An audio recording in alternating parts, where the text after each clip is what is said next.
Ini adalah contoh rancangan anggaran biaya atau RAP dari kegiatan seminisasi jalan gang dengan ukuran di sini panjang 150 meter, lebar 2 meter, dan ketebalan cor-coran 10 cm atau 0,1 meter. Maka nilai anggarannya ini sama dengan 58.265.190 rupiah.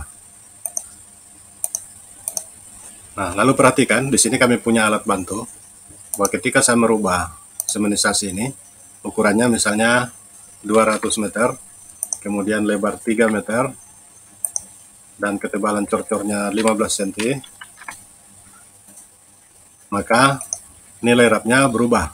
Yang tadinya 58.265.190 menjadi 126.739.337. Nah, bagaimana cara kerja alat bantu ini? Simak video kami baik-baik, jangan di skip agar teman-teman bisa mendapatkan pemahaman yang utuh. Kami juga sudah menyediakan link di kolom deskripsi. Jika ada teman-teman yang berminat untuk download template dari alat bantu ini, silahkan di-download secara gratis. Tetapi sekali lagi, jangan lupa untuk menonton video ini agar teman-teman tidak salah di dalam menggunakan alat bantu ini. Sebelum lanjut, dukung kami dengan menekan tombol like dan subscribe, agar channel ini berkembang, dan kami bersemangat membuat tutorial bermanfaat lainnya. Simak videonya. Baik, jadi sebagaimana yang saya sudah sampaikan di dalam video sebelumnya, di video kami yang pertama, bahwa ada dua hal yang perlu menjadi perhatian ketika kita menyusun rancangan anggaran biaya. Nah, kedua hal ini penting sekali untuk diperhatikan agar kita terbebas, teman-teman khususnya yang ada di desa, terbebas dari temuan atau pelanggaran terhadap aturan yang akan menyebabkan timbulnya masalah hukum di desa teman-teman atau Anda sekalian. Yang pertama adalah pengisian dalam hal pengisian volume. Volume di sini baik banyaknya bahan material yang digunakan maupun banyaknya satuan upah tenaga kerja yang dipakai.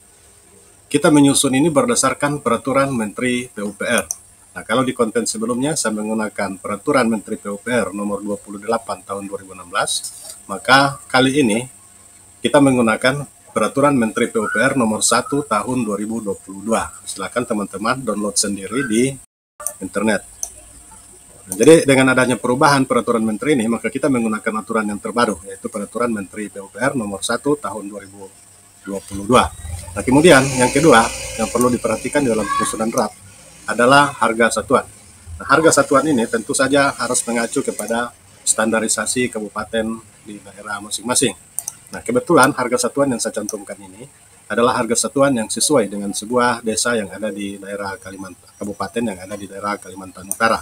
Nah, tentu teman-teman yang ada di kabupaten lain harganya ini akan berbeda-beda. Mungkin teman-teman yang ada di Papua lebih mahal lagi dari ini, dan teman-teman yang ada di Jawa dan Sumatera harganya tentu akan lebih murah daripada yang ada di sini. Baik, nah, cara penggunaan alat bantu ini,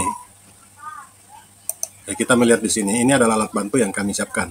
Jadi di dalam pembuatan seminisasi ada 3 tahapan yang perlu untuk kita perhatikan. Yang pertama yaitu persiapan lahan. Nah, di dalam persiapan lahan ini mungkin ada pembersihan tanah atau ada galian tanah, atau mungkin juga ada lubang yang akan ditimbun. Mungkin juga termasuk di dalam pemasangan bekisting dan lain-lain. Nah, kemudian yang kedua, setelah tanah ini sudah disiapkan baik-baik, sudah dibersihkan, kemudian diikuti dengan urukan pasir.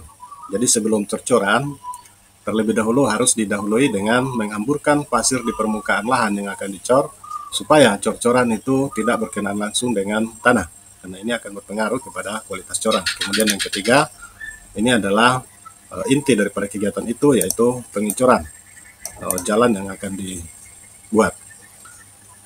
Nah, jadi seperti yang saya sudah sampaikan di awal, bahwa kelebihan dari alat bantu ini adalah kita cukup merubah volume yang ada di sini, maka secara otomatis volume yang ada di dalam RAP dan juga nilai totalnya di sini akan berubah. Nah, jadi contoh, di sini saya merubah yang tadinya 100 menjadi 150 meter, maka di sini juga berubah menjadi 150. Lebarnya misalnya menjadi 2 meter, maka di sini juga berubah menjadi 2 meter. Kemudian ketebalannya di sini misalnya cukup 10 cm. 10 cm itu sama dengan 0,10 meter atau 0,1 meter. Nah, jadi usahakan supaya nilai satuan ini sama. Kalau di sini menggunakan satuan meter, maka di sini juga harus meter. Jangan di sini meter, kemudian di sini sentimeter, karena perkalian volumenya nanti ini akan tidak akan sinkron ya. Nah, kemudian untuk persiapan lahan, katakanlah bahwa dari panjang semanisasi yang sepanjang 150 meter ini semuanya akan digali atau dibersihkan. Mungkin jalanan itu berumput, sehingga harus dibuang rumputnya. Panjangnya sepanjang 150 meter. Kemudian lebarnya juga 2 meter dan diperkirakan rata-rata ketebalannya 10 cm tanah atau rumput yang akan dibuang, dicangkul ya. Sehingga volumenya sama dengan 30 meter. Nah, untuk persiapan lahan yang dibutuhkan hanya ada dua. Yang pertama yaitu pekerja dan yang kedua mandor. Nah, dari mana nilai 22,5 ini? 22,5 ini diperoleh dari perkalian volume tanah galian dikali nilai koefisien tanah galian. Nah, untuk nilai koefisien ini sendiri, ini yang saya katakan, ini kita peroleh dari peraturan Menteri PUPR. Yang terbaru adalah peraturan Menteri PUPR nomor 1 tahun 2022. Jadi teman-teman sekalian yang ada di desa, jika ingin penyusunan anggarannya itu aman, tidak tersangkut dengan hukum dan lain sebagainya, silakan menyusun anggaran berdasarkan aturan yang sudah ditetapkan oleh pemerintah. Jadi sekali lagi, nilai yang diperoleh di sini adalah volume. Volume di sini tentu saja volume persiapan lahan dikalikan dengan nilai koefisien pekerja untuk tanah galian ya. Nah, kemudian yang kedua adalah urukan pasir. Nah, sama juga untuk pekerjanya kita peroleh dari volume urukan pasir dikali nilai koefisien untuk pekerja urukan pasir. Oh ya, di sini belum berubah, misalnya urukan pasirnya juga sepanjang 150 meter, lebarnya 2 meter dan ketebalan mungkin 5 cm, atau mungkin juga kalau mau dipertebal lagi ketebalan pasirnya mungkin misalnya 10 cm ya.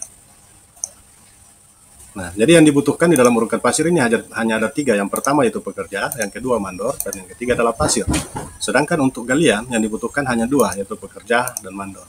Nah, untuk cor-coran yang dibutuhkan lengkap ya, mulai dari pekerja, tukang, kepala tukang, mandor, kemudian semen, pasir, kerikil, dan tentu saja air. Nah, jadi sama juga. Hasil yang ada di sini, ini kita peroleh dari volume cor-coran dikali nilai koefisien untuk cor-coran. Ya, ini nilai koefisien untuk cor-coran. Dan ini sudah kita kalikan secara otomatis. Artinya, teman-teman hanya merubah angka yang ada di sini, maka otomatis angka yang ada di sini juga berubah, jumlahnya berubah, jumlahnya di sini akan berubah, dan derat juga akan berubah. Demikian tutorial singkat kita kali ini. Jika ada yang kurang dipahami, silahkan tulis di kolom komentar. Begitu juga jika ada teman-teman yang mau order pembuatan RAB untuk jenis kegiatan yang lain, kami akan dengan senang hati membantu, sepanjang dan sejauh yang kami tahu. Terima kasih sudah menonton video ini dan sudah mendukung perkembangan channel kami. Tuhan memberkati Anda semua.